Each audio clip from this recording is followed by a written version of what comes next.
My name is Megan Varner, and I am a health and energy coach and physical therapist for those with POTS and chronic fatigue, helping them rebuild their energy to learn how to thrive again in their lives.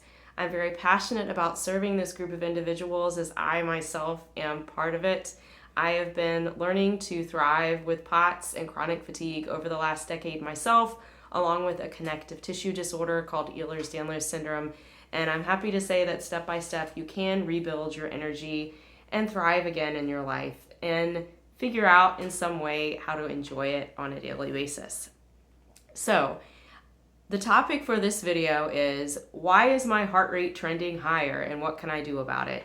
This is a very common topic, I have to say, amongst those that I talk to with POTS and chronic fatigue, as our heart rate already does tend to trend higher. One of the hallmark signs of POTS is having the heart rate above 120, 125 when we're standing, or that significant jump in heart rate by 30 beats per minute if you're an adult, or 40 beats per more a minute if you are under 18.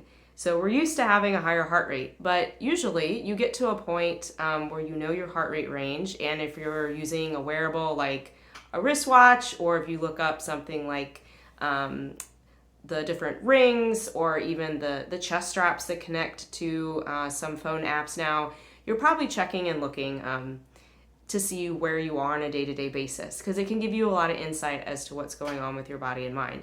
And when it starts trending higher, it's kind of like, what is going on? What should I do? First off, I want to preface all of this saying that it's really important to work with your care team to help figure all of these out, and that all of the information that I'm sharing is just for informational purposes only, and it's really important to check with your doctor before making any specific changes in your care plan.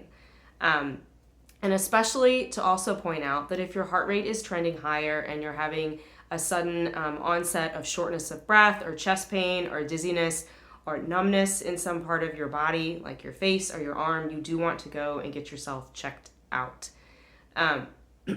So all of that said, one of the reasons that we tend to stay in a higher heart rate with POTS is that our nervous system stays in more of a sympathetic state, and it can get stuck there. And this isn't necessarily an all bad state. In some of my past videos, I've explained a bit about the different states of the nervous system kind of being like a pool, and we want to be able to move around that pool to adapt and respond to whatever stimulus that's in our environment at the time. But when we get stuck in the energy draining side of the pool, part of that can be the sympathetic side, with that higher heart rate, we are having energy pulled out of us, and that can really run us down over time. So that's why when our heart rate starts trending higher, it's helpful to figure out what has shifted so that we can get more back into kind of that center of the pool, and have more of an homeostatic, or a state where we're able to rebuild our energy and shift and respond without feeling so drained all the time.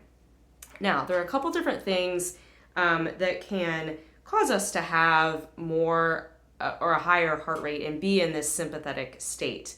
And they usually fall in a couple categories. Having lived with POTS for 10 years myself, like I said, and worked with quite a few clients at this time, I kind of put them in two buckets. It's either you're in something that's stressing you mentally or physically, or something that's exciting you mentally or physically.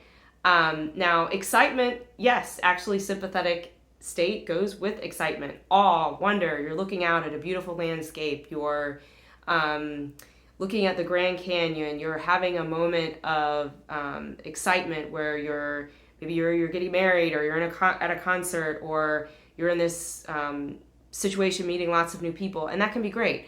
But if your nervous system, excuse me, I'm getting over a little bit of a cold myself tonight. If your nervous system is having a little bit of trouble, it's a little wonky, like can happen with POTS and chronic fatigue, that excitement can really be interpreted kind of as a big stimulus, and you can get stuck there and feel very drained as, again, sympathetic is taking energy out of you. So it's helpful to recognize it and know how to shift out of it. The stress state can happen, like I said, for a lot of reasons either mentally or physically. Physically, I'd like to point out one of the top ones, since I've just been dealing with that this past week myself, is illness. Illness, even before we actually start having symptoms, can cause our heart rate trend to start being higher. I kind of predicted I was getting sick before my first loss of voice and sore throat set in with this fun respiratory cold thing by looking at my heart rate trends. An illness can be accompanied by fever, it can be accompanied by pain. Those two things can also, in the general population, elevate your heart rate, but especially if you're dealing with POTS and chronic fatigue, it can be helpful to realize that, hey, this might be why it's going higher, and appropriately addressing the root of that illness. So again, it's important to be in communication with your care team and to take the steps to address whatever illness you have going on, whether that be just rest, warm fluids, cough drops, appropriate medicine, or if you need to actually look at some other underlying causes.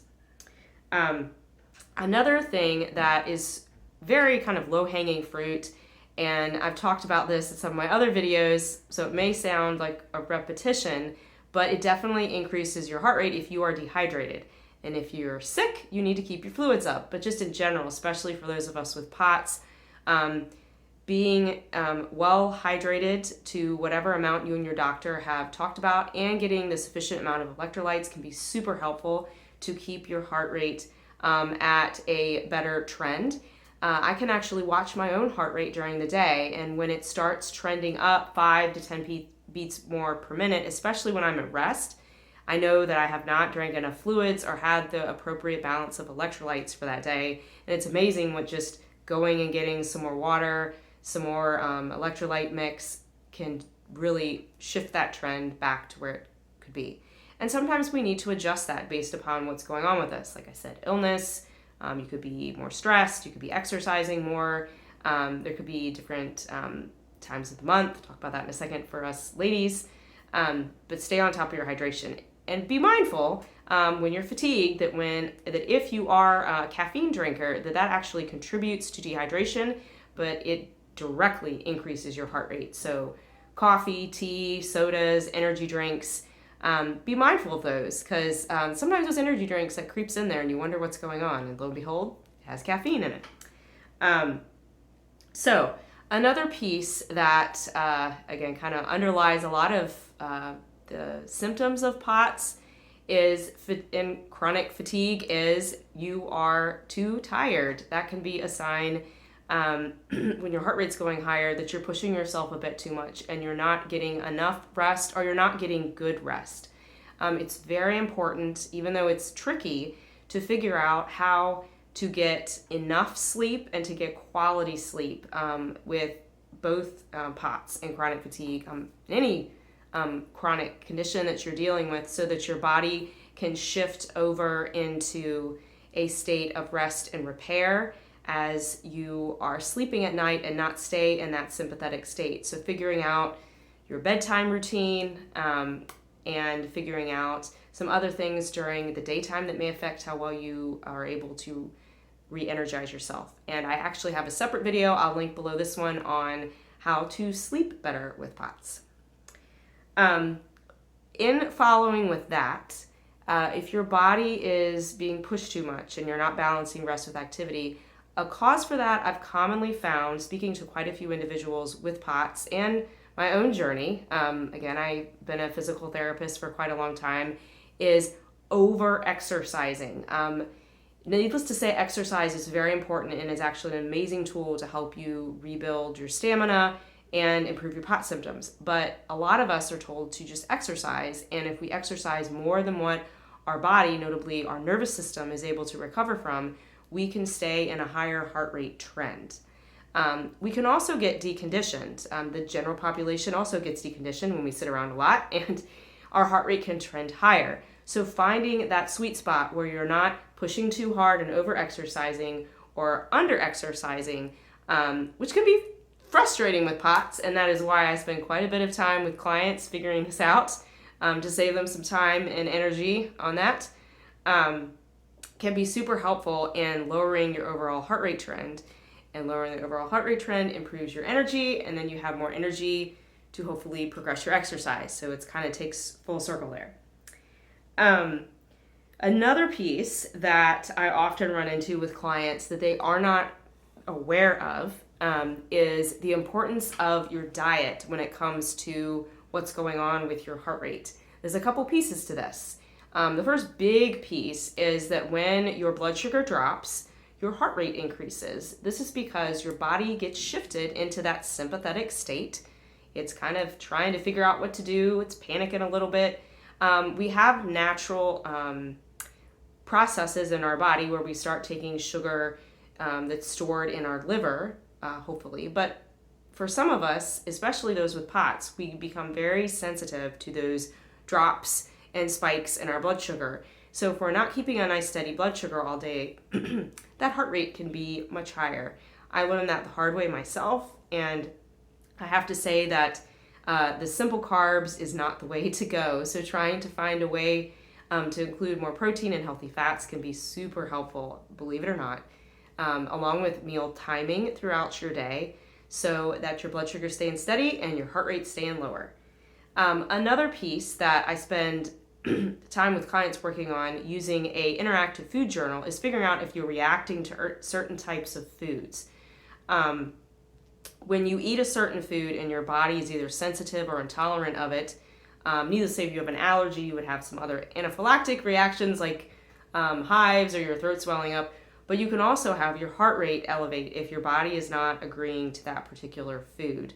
And if you're repetitively eating that food all day long, let's say it's gluten or dairy or eggs or some type of nut, for me that was peanuts, you will have a higher heart rate trend. And figuring that out and eliminating that and replacing it with something that still helps you get nutrition can really help you on your journey to helping your heart rate trends. And one of the pieces I mentioned earlier, for those of us ladies out there that have a menstrual cycle, during the latter half of our cycle, we tend to shift into more of a sympathetic state. That means that our heart rate can trend higher. So taking the steps and thinking about all the other things that I just mentioned and the shifts we can make there to help lower our heart rate and to things we can do to help reduce the stress load, changing our sleep patterns, what we eat, our hydration, and really being on top of how we manage our stress levels can help us to be in less of a sympathetic, higher heart rate trend during that time of the month. That's something that has actually been very eye-opening as I've worked with more and more female clients, and you can get some good results. So, and to mention the emotional side of piece of stress, there's a part of my journey I was not aware of this, and I do want to point this out because it can also continue to build with higher heart rate trends, is to realize that the emotions that we store within us, whether they are in our conscious mind or subconsciously stored within our body itself, things like fear or trauma or grief or loss. I went through a lot of this due to both some personal events in my life and then all of the shifts and changes in my career due to having POTS and chronic fatigue and Ehlers-Danlos syndrome, that not processing those emotions and letting go of them through the work of a therapist and a counselor and some other work. Actually, I have some great books that I recommend to clients to give them some guidance in that area, was keeping my heart rate at a higher trend. And through doing all of that work, it was a process. It definitely helped the trend overall. So I want to wrap things up in saying that hopefully that gave you some ideas of why your heart rate may be trending higher when you're living with POTS or chronic fatigue. But I want to leave you, with something that you can do now to start shifting yourself out of that higher heart rate when you find yourself trending into that way. I'm going to walk you through a couple pieces of it, but the overall importance of this is to realize that you can use this technique anytime, anywhere, and you have to be able to recognize what state your nervous system is in, which is something that can take a little bit of time, I can say, having, again, my own journey and working with clients, but there are certain signs that you can recognize in your body. But for this video, we're just going to say your heart rate's getting higher. It's a technique that is a piece of resonance frequency breathing, something that I do with clients, actually using biofeedback to dial into what's going on with them physiologically and seeing at what pace they breathe, where they're going to reach their optimal breathing pace that best shifts their nervous system out of that fight or flight and teaches them to be on a much more flexible day-to-day state so that they can engage the brake and slow down their heart rate. But step one is notice where you're breathing from. If you're breathing from your neck or your upper chest, you're going to be in more of that sympathetic state. The key is to try to shift down and breathe into your lower ribs and your belly. If you're comfortable putting a hand there as you breathe in, and to keep those breaths nice and even. It's kind of like rocking our nervous system in a rocking chair to slow and calm it down and shift it out of that higher heart rate. So I challenge you to try that. Drop a comment below the video if you tried it. I'm curious to see if you found it helpful. And if you would like more tips or guidance on how to improve your energy and lower your heart rate trend living with POTS or chronic fatigue, drop a comment below the video, or you are welcome to send me a direct email to megan.varner@guidetoresilience.com. I offer a free discovery call to anyone who is interested, and I'd love to talk to you.